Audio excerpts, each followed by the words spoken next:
Hello दोस्तों, आप सभी का हमारे चैनल खबर मंत्र में स्वागत है। दोस्तों, पिछले 24 घंटे में 45 नए चीनी वायरस से संक्रमित मरीज मिले हैं। अब इसी के साथ झारखंड में संक्रमितों की संख्या बढ़कर 2752 पर पहुंच गई है। राज्य में पिछले 24 घंटे में 4 नए चीनी वायरस संक्रमित मरीजों की मौत हुई है, जबकि 45 नए मरीज मिले हैं। अब इसी के साथ राज्य में संक्रमितों की संख्या बढ़कर 2752 हो गई है। वहीं पूरे देश में चीनी वायरस से संक्रमितों की संख्या 6 लाख के पार हो चुकी है। रांची सहित झारखंड के 20 जिलों को मौसम विभाग ने रखा है हाई अलर्ट में। राजधानी रांची समेत झारखंड के 10 जिलों में अगले 2-3 घंटे में भारी बारिश होने की संभावना जताई जा रही है। वहीं मौसम विभाग के अनुसार रांची, रामगढ़, हजारीबाग और गिरिडीह में हल्के दर्जे के मेघ गर्जन और वज्रपात के साथ वर्षा होने की संभावना है। इसके अलावा पश्चिमी सिंहभूम, पूर्वी सिंहभूम, दुमका, जामताड़ा और देवघर में भी 2 से 3 घंटे में हल्के दर्जे के साथ मेघ गर्जन और वज्रपात की साथ वर्षा हो सकती है। मौसम विभाग ने इन जिलों को अलर्ट में रखा है।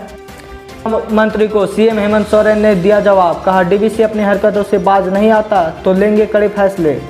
केंद्रीय ऊर्जा मंत्री आर.के. सिंह के साथ हुई बैठक को लेकर झारखंड के मुख्यमंत्री हेमंत सोरेन ने कहा कि केंद्र और राज्य सरकार के ऊर्जा विभाग के मंत्री एवं सीएम के साथ हुई बातचीत में उन्होंने कहा कि केंद्र सरकार कुछ रिफॉर्म्स करना चाहती है। भविष्य में कैसा स्वरूप विद्युतीकरण का हो एक किस्सा था, लेकिन झारखंड में डीवीसी के हालात को लेकर केंद्र को अवगत कराया गया है। सीएम ने कहा कि डीवीसी का जब मर्जी करता है वह बिजली काट देती है।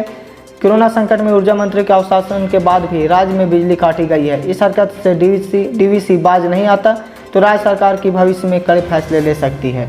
अब आयुष्मान भारत प्रधानमंत्री जन आरोग्य योजना का नाम बदलने की जा रही है तैयारी। झारखंड राज्य में सरकार आयुष्मान भारत प्रधानमंत्री जन आरोग्य योजना का नाम बदलने की तैयारी कर रही है।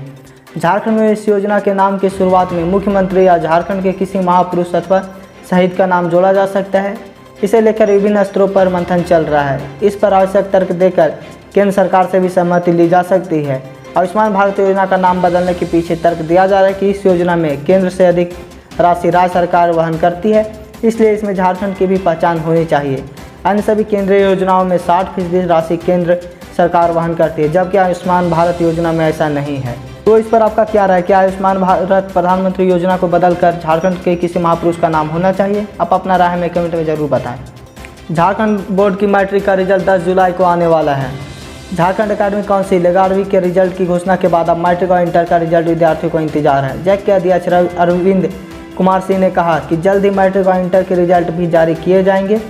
उन्होंने बताया कि परीक्षा देने वाले विद्यार्थियों की कॉपी का मूल्यांकन कार्य पूरा हो चुका है।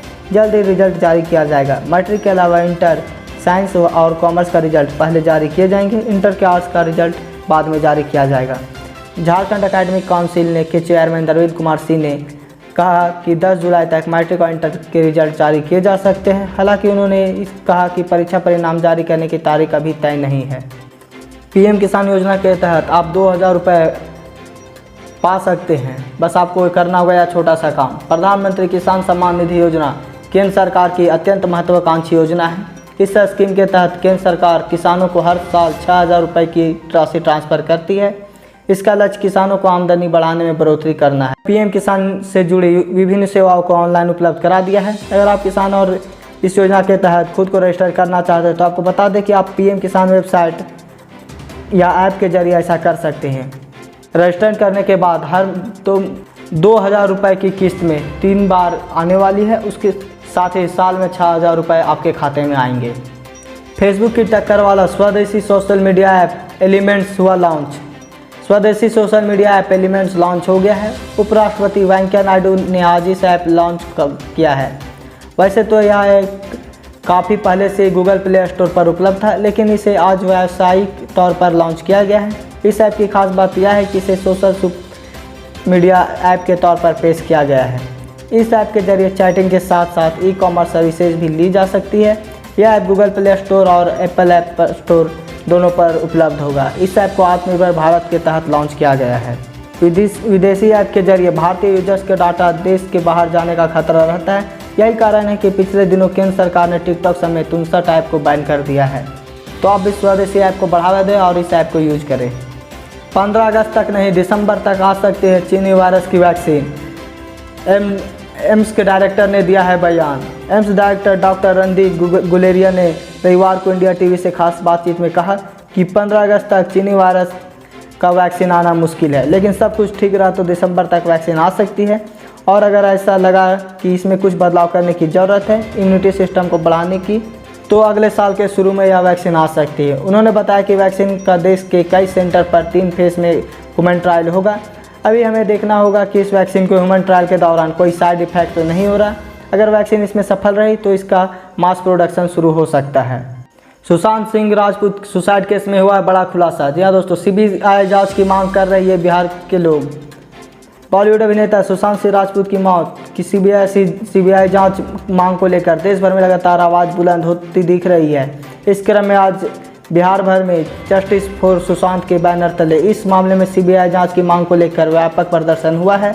वहीं पटना में गांधी मैदान स्थित जेपी गोलंबर पर जस्टिस फॉर सुशांत के सदस्यों ने कैंडल मार्च निकालकर श्रद्धांजलि दी है और दिव्यांग अभिनेता सुशांत की मौत की सीबीआई जांच की मांग भी की है।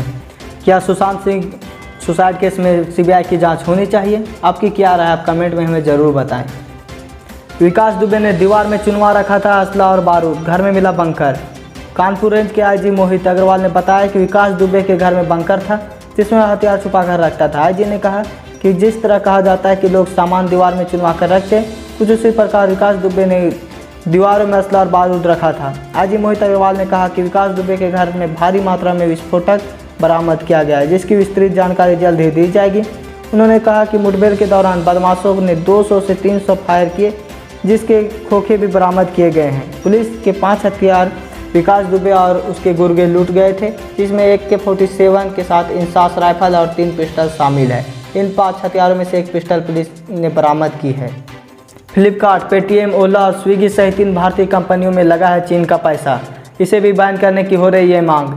चीन के साथ सीमा विवाद के बीच हाल में भारत सरकार ने टिकटॉक, कैम स्कैनर, लाइकी समेत 59 टैप पर प्रतिबंध लगा दिया है। देश भर में चीन के खिलाफ जबरदस्त जन आक्रोश को देखकर ऐसा लग रहा है कि अब जितने भी चीनी व्यापारियों ने भारतीय कंपनियों पर पैसा लगाया उन सभी को बैन किया जा सकता है। भारत सरकार ने भी चीनी वस्तु के आयात को कम करने के लिए कई तरह के कदम उठाए हैं। इन सब के बावजूद भारत की अर्थव्यवस्था में चीन की जड़ें काफ़ी मजबूत है। क्या भारत में जितने भी चीन के पैसे लगे हैं उन सभी कंपनियों को बैन करना चाहिए? इस पर आपकी क्या राय है? बेटियों को करोड़पति बनाने वाली इस योजना में लोगों को मिली राहत, सरकार ने उठाया बड़ा कदम। चीनी वायरस महामारी के कारण सरकार की ओर से बेटियों को करोड़पति बनाने वाली सुकन्या समृद्धि में नया खोलने वाले की बड़ी राहत दी है।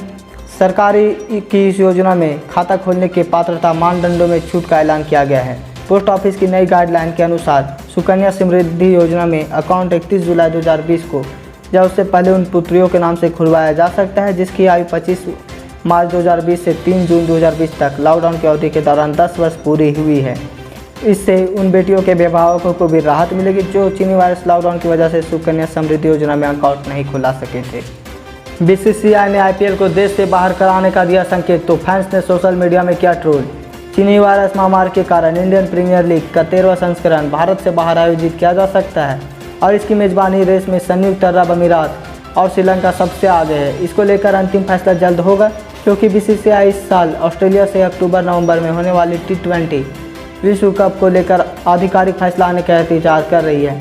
ऐसे में जैसे BCCI के एक अधिकारी ने IPL के बाहर कराए जाने की रिपोर्ट को साझा किया, वैसे ही सोशल मीडिया पर भारतीय फैंस ने हंगामा मचा डाला। IPL देश में होना चाहिए, देश से बाहर। आपकी क्या राय? आप कमेंट में हमें ज़रूर बताएं। महंगा हुआ सोना, सोने की कीमतों में रिकॉर्ड स्तर पर बढ़ने का असर आभूषणों के वजन से दिखने लगा है। लोगों की डिमांड को देखते हुए ब्रांडेड शोरूम से लेकर छोटी दुकानों में हल्के वजन के आभूषणों की खास मांग है। सोने की कीमतों में रिकॉर्ड छलांग के बाद दुकानों पर खास चहल पहल दिख रही है। सोने के 72 रिटर्न के ट्रैक रिकॉर्ड को देखते हुए प्रमुख सराफा कारोबारी बढ़ी हुई कीमतों में उम्मीद देख रहे हैं। बाजार में 22 कैरेट सोना 47 और 24 कैरेट सोना 49,000 के आसपास है। चीनी वायरस के खतरों और वैश्विक मंदी के माहौल के बीच सोने की कीमतों में रिकॉर्ड उछाल आया है। गुरुवार को कीमतें 50,000 रुपये प्रति 10 ग्राम तक पहुंच गई थी। समय से 2 साल पहले मिल सकेगा हर भारतीय को अपना घर, सरकार ने किया है वादा। आवास एवं शहरी विकास राज्य मंत्री हरदीप सिंह पुरी ने मंगलवार को कहा कि प्रत्येक भारतीय को अपना घर उपलब्ध कराने के सरकार के लक्ष्य को 2 साल पहले यानी 2020 में ही हासिल कर लिया जाएगा। केंद्र सरकार ने इस लक्ष्य की प्राप्ति के लिए 2022 तक का समय रखा है। रियल एस्टेट क्षेत्र के उद्योगपतियों के संगठन national real estate development council के आयोजित 15वें राष्ट्रीय सम्मेलन के दूसरे और अंतिम दिन हरदीप पुरी ने कहा कि मोदी सरकार का 2022 तक प्रत्येक भारतीय को अपना घर उपलब्ध कराने का एक बड़ा मिशन है। यह सरकार का बहुत महत्वाकांक्षी एजेंडा है जिसमें कई तरह की चुनौतियों का सामना करना पड़ रहा है, लेकिन हम अपने लक्ष्य को 2022 से 2 साल पहले ही हासिल कर लेंगे। अगर आप भी पीएम आवास योजना के इच्छुक हैं तो आप भी आवेदन कर सकते हैं। तो दोस्तों आज की ताज़ा खबर बस इतना ही। अगर आप हमारे चैनल में नए हैं तो हमारे चैनल को सब्सक्राइब कर दें और बेल आइकन दबा दें ताकि जब भी हम वीडियो डालें नोटिफिकेशन आप तक पहुँच जाए, और साथ ही इस न्यूज़ को ज़्यादा से ज़्यादा लाइक करें और शेयर करें।